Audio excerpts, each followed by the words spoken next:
So today we're going to dig in and talk some more about marriage. As Giovanna mentioned last week, and just a few minutes ago, she said it again. Next Sunday, the 31st, at 5 in the evening, I believe, we're going to be doing the Understanding the Bible class. It's the first of its kind here at The Story.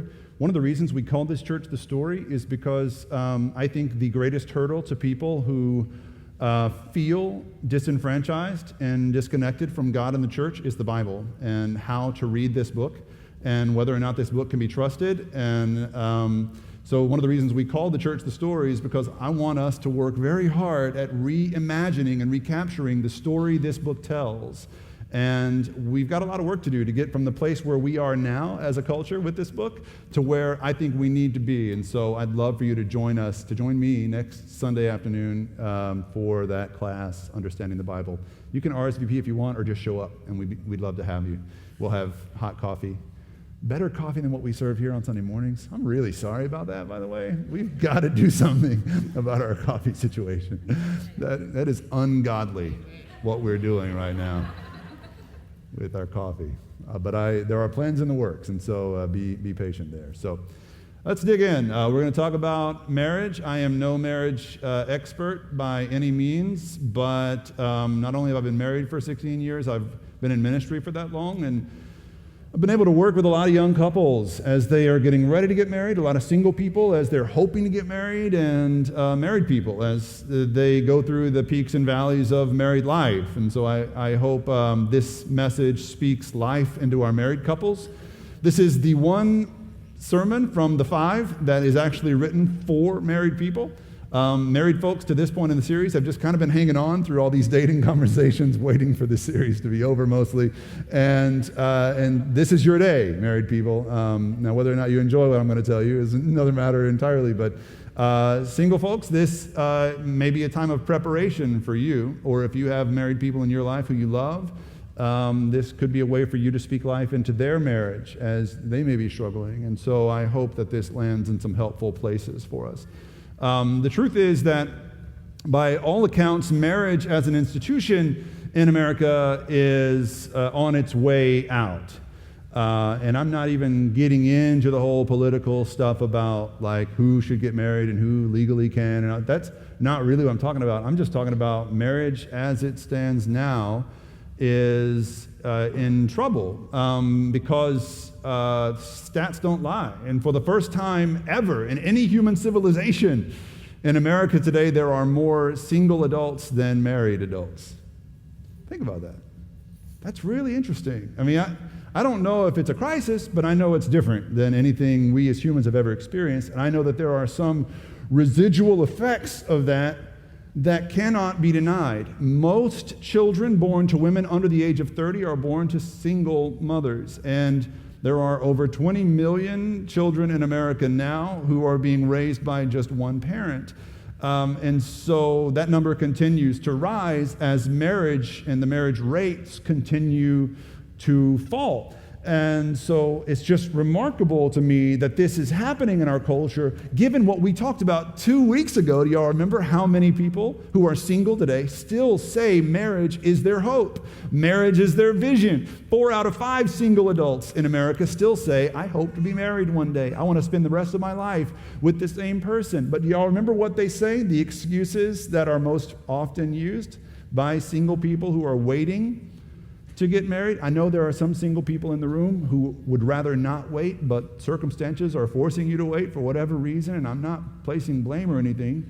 But mostly what you hear from single people who are eligible and ready age-wise to be serious about marriage is that I'm waiting for the right time to consider marriage, and I'm waiting for the right person before I consider marriage. And when you look deeper into these studies that are all saying the same things, what the studies are saying, if you look deeper, is that when someone says, I'm waiting for the right time to get married, it means I'm waiting for a time in my life to magically come about in which marriage will not inconvenience me or hinder my plans at all.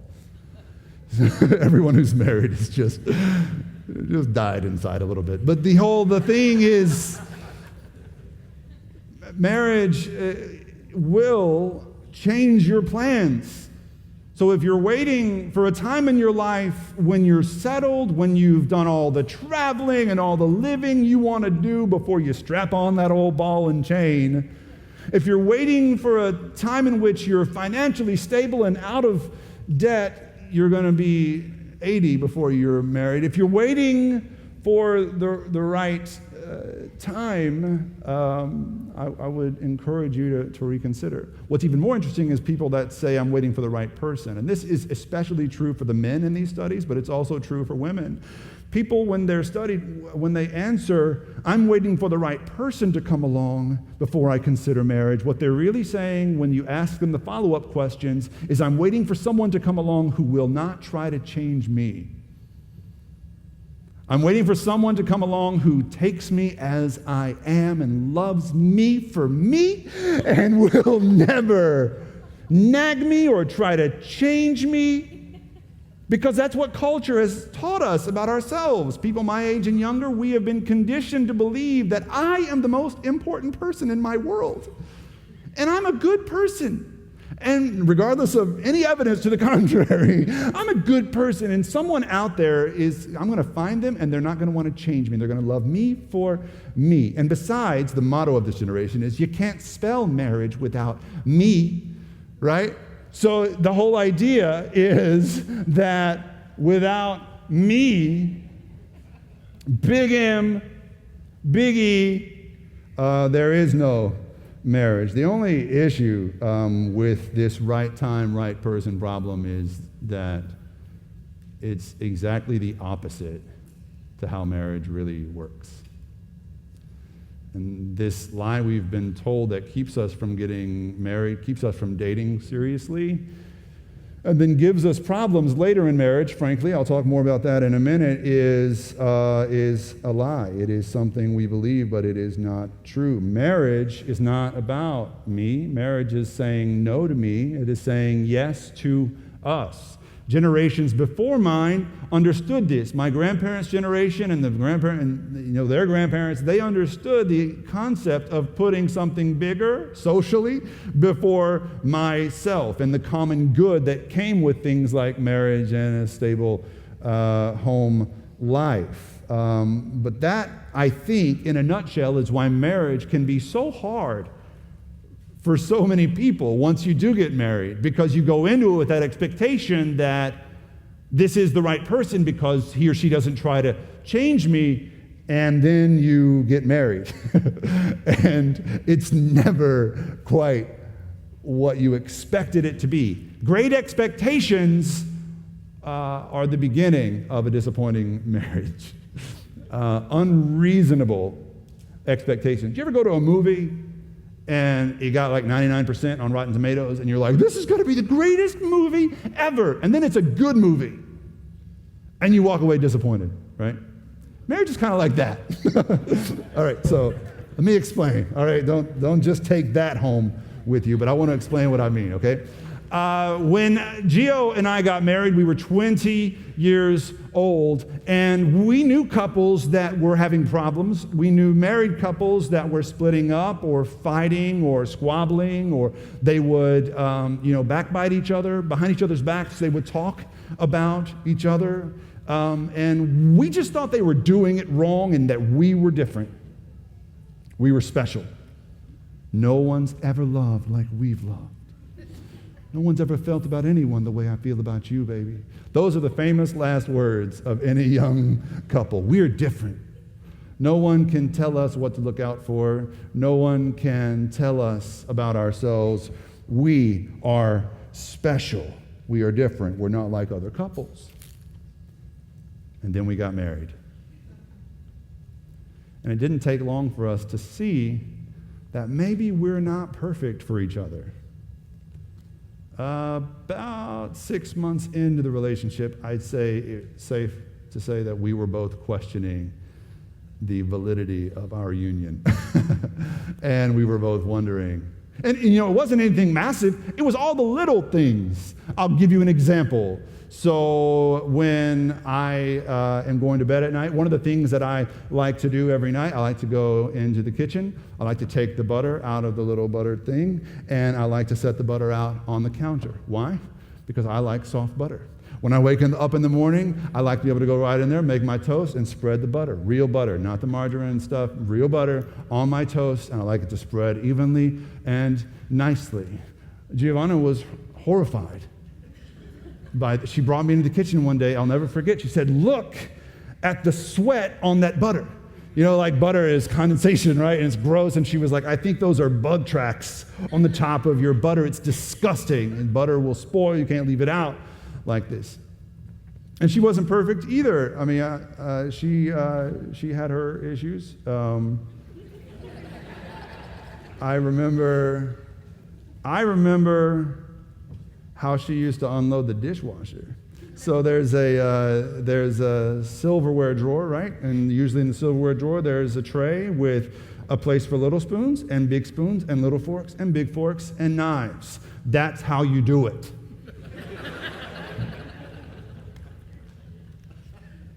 That's not how she did it. She would unload all the dishes. She would grab all the silverware all at once. She would open the silverware drawer and go, she might as well have been dropping a mic on our marriage, just like, and walking away. And I still remember the feeling, the shock of walking into the kitchen and opening up the silverware drawer and just sheer chaos. And I thought to myself, what kind of monster have I married? Who is this person? You know, and it was just the little things that got us over time. There's a pastor who told me one time, he said, when you do premarital counseling with a couple, when you're counseling them, getting them ready for marriage, he said, you talk about the big things, but the very last session of premarital counseling should be you, the bride-to-be, the groom-to-be, in a kitchen with a dishwasher. Let them load the dishwasher one at a time in front of the other one. And there will be a picky one who loads it just so and rinses every dish and utilizes every square centimeter of the dishwasher space. And then there will be the nonchalant, oh, whatever, you know, and whatever doesn't fit, we'll just get it next time. And so you let them load the dishwasher in front of each other, and when they're done, you go, so are we still good here? Are you sure? Are we still doing this? You'd be surprised how the little things, they're the beginning of the big things later. And Gio and I didn't see the little things coming in our marriage. I thought marriage would be exactly like dating, but with sleepovers. Like, every night it sounded like a plan, like an amazing plan. We didn't think anything would ever come between us, especially not soft butter and scattered silverware. I mean, who would have thought that these would be the things that showed the cracks in our foundation? And every young couple, or not even young, every couple starting out together thinks along these lines. No one's ever loved this way before. No one's had a song like we have before. No one feels this way. I want to just get us beyond this really quickly and just tell you, and it's going to hurt some feelings, but you're not any different than everybody else in this room. Sorry if you're really in love and you're puppy love stage and you think it's special. Okay, it's special, but it's not any different than when everyone else in this room has felt what you're feeling now. It's this Molotov cocktail of like emotion and hormones and desire and all the stuff that you're feeling. And genuine love is there too, but you're really just not that different from everybody else. I know that's hard for us to hear because we're raised to think of ourselves as unique. But we all kind of follow a script. If you could hear what I've heard over the years from married couples and couples getting ready for marriage, it would shock you how predictable people can be. There's a script, you guys, a script that almost every couple follows. And we're going to talk a little bit later about the variables in that script, but the script itself is almost entirely dependable. So I'm going to hashtag spoiler alert this. If you are early on in a relationship, I'm just going to give you a little glimpse of what might be to come. I'm going to give you a peek behind the curtain and show you part of this script today. First of all, two people meet. It doesn't matter really how they meet. You can meet in high school. Any high school sweethearts in the house? Aww. Everybody say, aww. We all kind of hate you. You could have met in college. You could have met at a bar. You could have met at a church. Match.com might have set you up. Your friends might have set you up. It doesn't really matter how you met. That's just backstory. What matters is that you fall in love and you think you're different and you think no one's going to have, you're not going to have problems like everyone else has. Now, you know, even if you're in love, two people always know they're not perfect when they're apart from each other. On the one hand, she might be manipulative and insecure. On the other hand, he might be lazy and immature. But they think bringing those issues together completes each other. So she thinks, I'm not insecure when I'm with him. He gives me security. He makes me feel good about myself. And he thinks, well, I don't have to mature when I'm with her. She likes me the way that I am. Just last night, she sat on the couch and watched me play Halo for 5 hours. And she loved every minute of it. Sound familiar? Okay, we're on. The script works so far. And then they get married. And they stand up and they lie through their teeth. Now, they don't know they're lying, but everybody that gets married lies because no one can keep the promises we make at our wedding. No one can love and cherish and honor and respect the same person all the time till death do us part. And so that's impossible, right? But the real reason we can't do that is because we're not two soulmates who God made for each other and are perfect for each other, and you bring us together, and suddenly we're this whole new unit that's perfect. We are two incomplete, broken people bringing our collective incomplete brokenness under the same roof. We're not completing each other. We're just adding your problems on top of my problems. And then days and months, of course, go by, and they begin to notice something. Marriage isn't what we expected it to be. She used to feel so safe with him. She used to feel so secure. But now she's ready to grow up and have a life and maybe look for a house and maybe set some money aside for savings, maybe think about kids. And she looks in the living room, and there he is playing Halo. All right, Halo is a metaphor for whatever immaturity exists in your own experiential, lives or whatever. But there's something about watching your husband play Halo that's a little less endearing than watching your boyfriend play Halo. Amen, women? Okay. He, on the other hand, feels like she changed overnight. She pulled the rug out from under him. She baited and switched him. She used to love the way he is. Fart jokes and video games and nonchalance about money and just living in the now. And now she's telling him to pick up after himself. She's telling him to, push his boss for promotion, and if he won't listen, then look for a new job. She's telling him maybe drink beer every other night instead of one every night. And she's telling him, worst of all, this is the worst thing, you guys. She's telling him she wants him to talk about the future. If I had a dime for every time a man came to my office and said, she just wants to talk all the time, man. She just wants me to talk to her. I just don't know what to say. It's like that's one of the most common issues I deal with men. And just start talking. She wants to talk. But all the while, she's thinking to herself, I married a child. He's thinking to himself, I married my mom. And there are cracks in the foundation.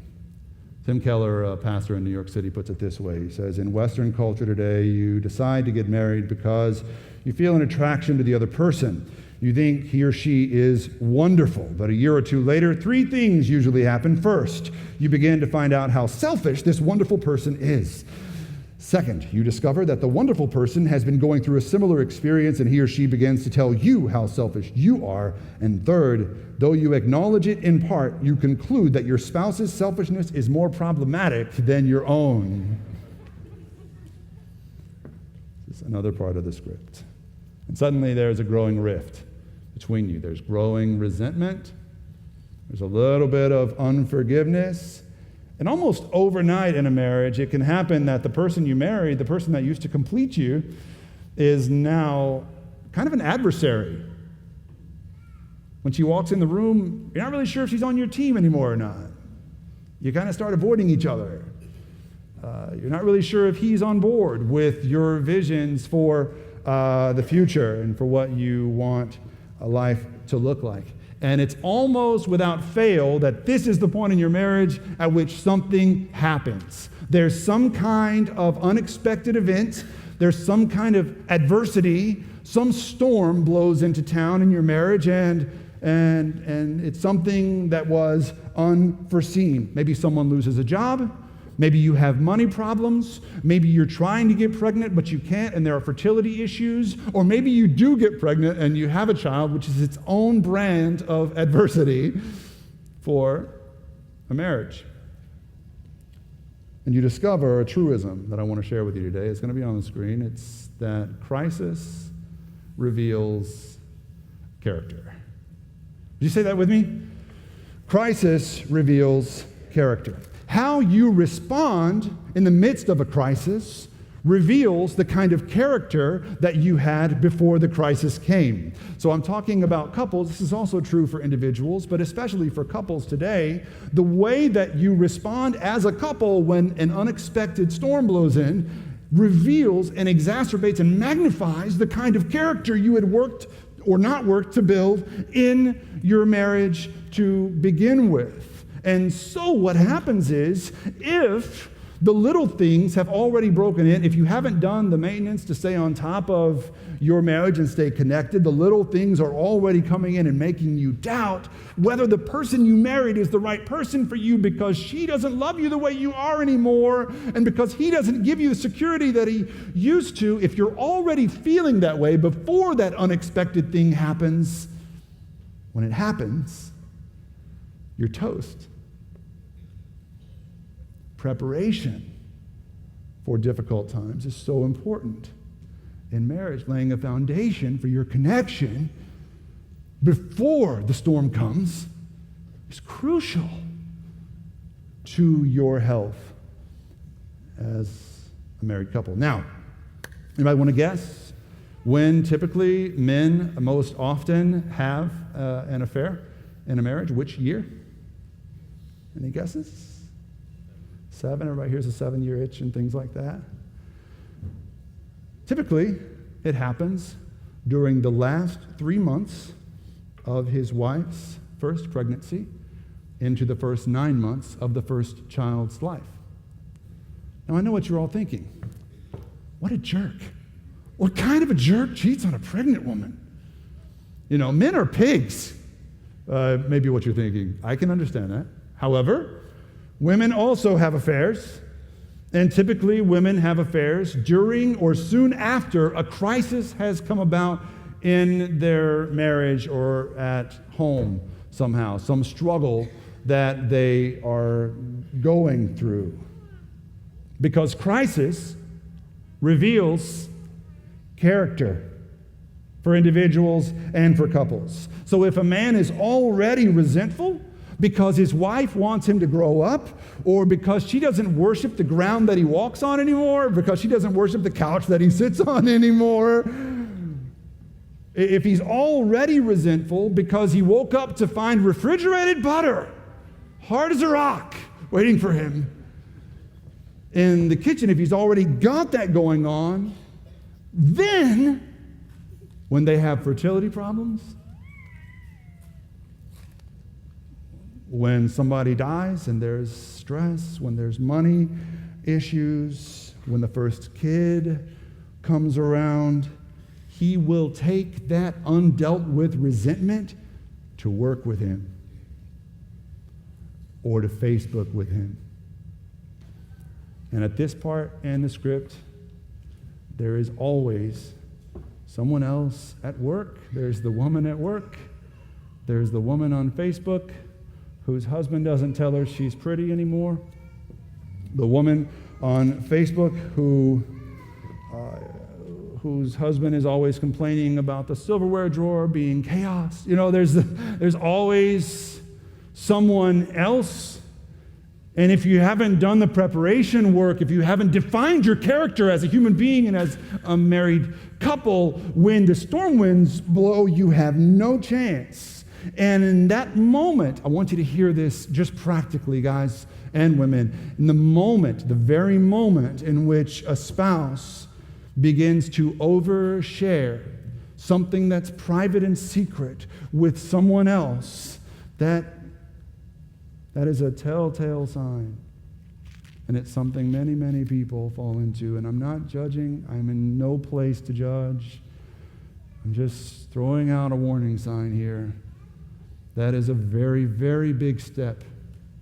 If you've already taken that step, pray for the strength to pull back from it. Confide in someone that you trust. Tell a pastor or a friend. Tell your spouse if you can. And try and get back on track. Because at that point in the story, there's almost always an affair. And I know some of you might be thinking, well, I got to that point, but I never slept with anybody. Well, let's keep in mind what exactly an affair is. It could be just physical, but it could also be something emotional, something fantasy-based, or something that's based on love. Remember in Matthew 5:8, Jesus defines adultery for us. He says, adultery isn't something that happens in a hotel room. Adultery is something that happens in your heart. It happens in your head. He says, every man that looks at a woman lustfully, that's not just, oh, look at her body, man. I wonder what it would be like to have her in my life, to be in her life. I wonder what that would feel like, to be with someone who really gets me. This is the kind of thing Jesus warns us against in real marriage. But there are people that don't understand that until it's too late. And this is the script many couples are acting out today, because crisis has proven their character and revealed their character, and their marriage feels like a sinking ship. Now, that's the bad news, and I want to give you some good news today. You remember the Choose Your Own Adventure books from grade school? I loved these books. And some of you, the kids were like, what? I don't understand. Books are things with pages in them. And Choose Your Own Adventure books, you got to the end of a chapter and you got to choose what happens next. So if you wanted to choose option A, you turned to this page. Option B, you turned to this page. Or if C looked better, you went and read option C. And the nerds read all the options, right? That was the thing with the Choose Your Own Adventure books. But you get to choose, by virtue of the gift of choice and free will, you get to choose the next steps in your journey. I want to tell you that marriage is a lot like a Choose Your Own Adventure book. Some of you are sitting here thinking that that last chapter of your marriage seemed like the end. I want to encourage you to see otherwise, that there is another chapter, there is another choice yet to be made. Y'all remember when we were talking about soulmates a couple of weeks ago? The soulmate fallacy, how ridiculous soulmates are? I hope I convinced you all that soulmates are the most ridiculous idea in the history of humankind. If you disagree with me, I'm just so sorry. This may not be the church for you, but I just think the idea that God made one person out there and it's your job to find out of the 3.5 billion women in the world, go find the one, and it's just, that's not That's not how marriage works. I told you that typically men, when they think about a soulmate and how to formulate what to look for in a soulmate, they usually think about this formula: sexual attraction plus opportunity divided by inconvenience. Women usually calculate whether someone is a soulmate by chemistry times exclusivity plus money. And I talked for different reasons about why those are not accurate depictions of what soulmates are. If soulmates are a thing, the only way to look for one is by using this formula, the true soulmate formula. Michael, we got it? There we are. Choice plus commitment times forgiveness minus resentment to the power of N, where N equals years together. This is the only true soulmate formula. Choice being the operative word that I want you to see here, because a good marriage isn't two perfectly compatible people that just magically found each other and then they live together and everything's awesome. Marriage is two completely, grossly incompatible people choosing each other one day, and against all the odds, choosing each other every day after that. And when the vows are broken, as they inevitably will be, marriages that last are the ones that are able to forgive and to subtract resentment from their lives, and to start anew the next day and choose each other again. That is how soulmates are made. I'm convinced there are a million other men in the world that Gio could have chosen and been pretty happy with. They would have been very lucky to have her. And I'm convinced there are a million other women in the world that maybe I could have chosen and been happy with. The miracle of marriage isn't that God has made someone out there for you. The miracle of marriage is that two broken sinners find each other and say, I choose you the way God chose me. And against every odd, against everything that you could ever do, and against all the odds, you are the one I choose. And I choose you today, and I will choose you tomorrow, and I will choose you the day after that. That is the miracle of marriage. That my wife chooses me, a broken sinner who has broken her heart before. My wife chooses me, the guy who likes his butter soft and sweaty. My wife chooses me again and again. That to me is the miracle of marriage. One pastor said it this way. I love this quote. He said, soulmates are two spouses who each day say, I'm going to treat my self-centeredness as the main problem in this marriage. So it's not a matter of, are you the right person for me? It's a matter of, am I becoming the right person for you? When people really get marriage. So this, I think, to get us back to our series, this is why dating in marriage, dating your spouse, is so critical and so important. To date your wife is to pursue her with the same passion as before your wedding. To date your husband is to stand before the altar in public again and say, I still do with this man and no other. It is to stand before the world and say, I choose him, I choose her, he chooses me, she chooses me. It is to recommit to the promise that you made at the altar. I know it sounds silly, but sharing a dinner at a restaurant, going out to the movies together, holding hands, that is staking a claim to the person you're with. Again, it is saying, I am hers and she is mine. I choose this one and no one else. Here's the proverb I want to share with you about this very thing, keeping in mind that marriage derives so much of its power from its exclusivity.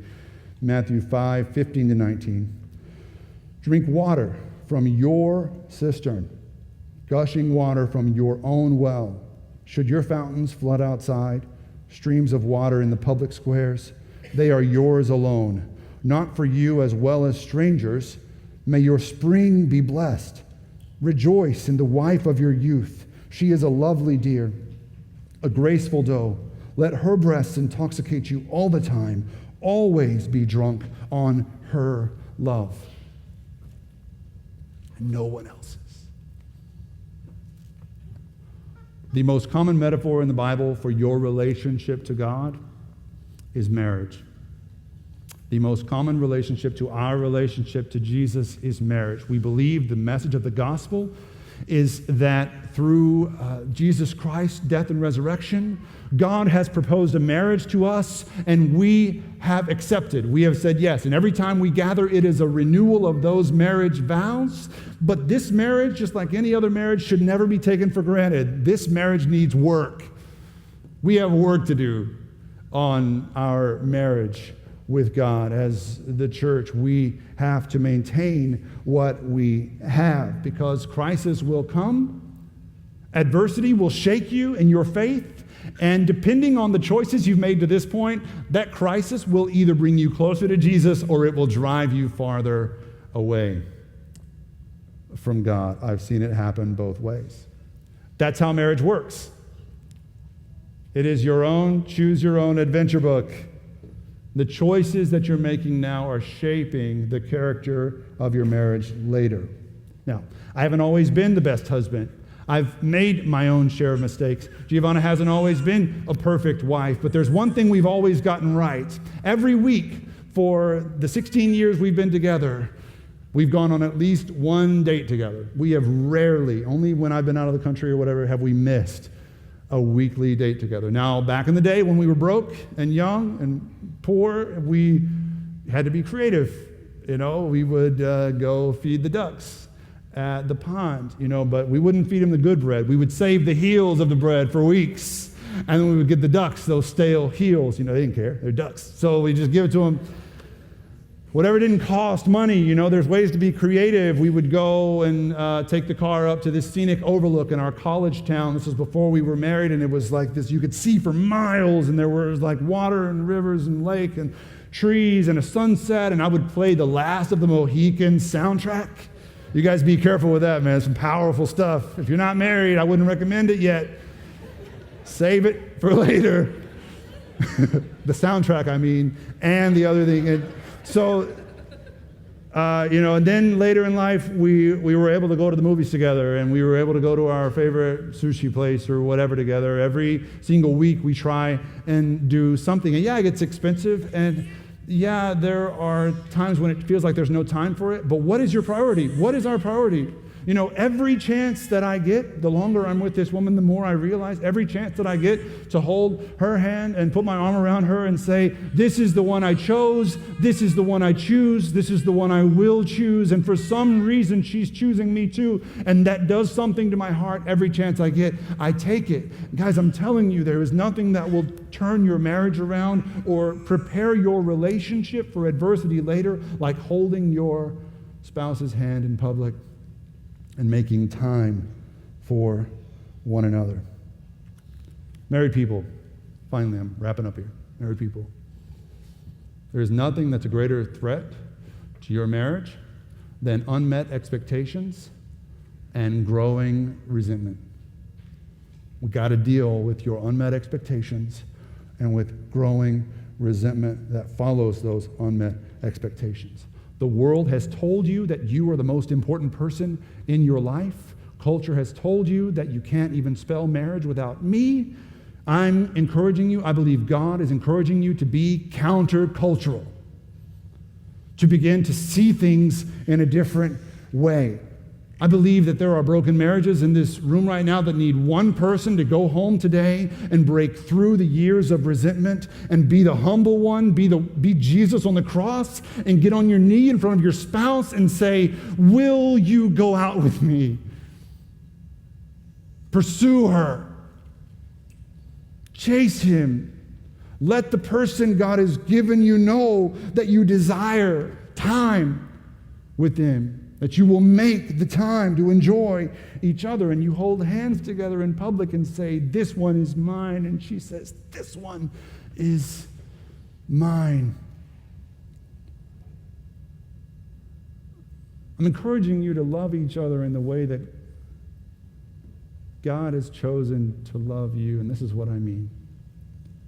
Nothing changes a person like the passionate, muscular grace of God.